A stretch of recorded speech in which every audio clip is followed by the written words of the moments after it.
talk a little bit about the craft of writing? How did you approach an individual episode? Did you make an outline? For myself, yes, yes. I mean, I didn't want to plunge into it and just try to invent because time was important.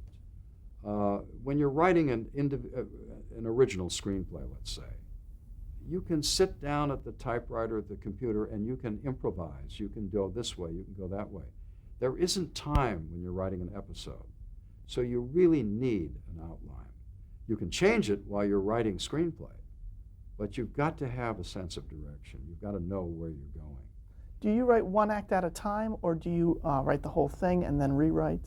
What I would do, which is a little bit crazy, is there were key scenes in an episode, key dramatic scenes. They might come at the second act curtain, they might come at the first act, they might come in the middle.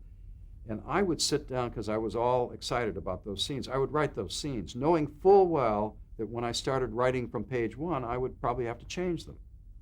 But I wanted to get that out first. And then I would write in sequence. I would go back and write in sequence. Did you act out the roles as you were writing? Pretty well. But I didn't do what Rod Serling did. I didn't dictate. I couldn't do that. But I would play it off in my mind, or shout at the wall or something.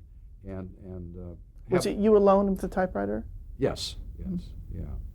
Can you talk about the process of editing the script? How did you know when you had enough, or when the story was complete?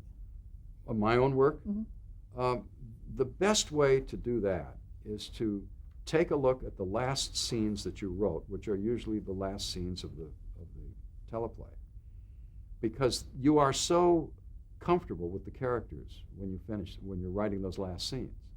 And then you go back to the first pages when you first introduce those characters, and you better rewrite, because you've learned more about the characters than when you began.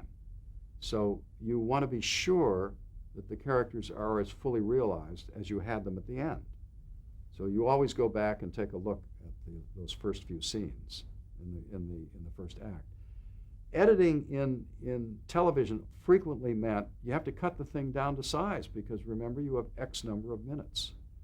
So with a 1-hour script, you would not want to hand in more than 53, 54 pages for a 1-hour show.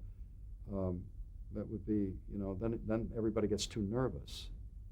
On the show Moonlighting a few years ago, Glenn Gordon Caron, I'm told, would send 85-page scripts down to the set because the actors were biting cues and going fast, and the pace was heavy.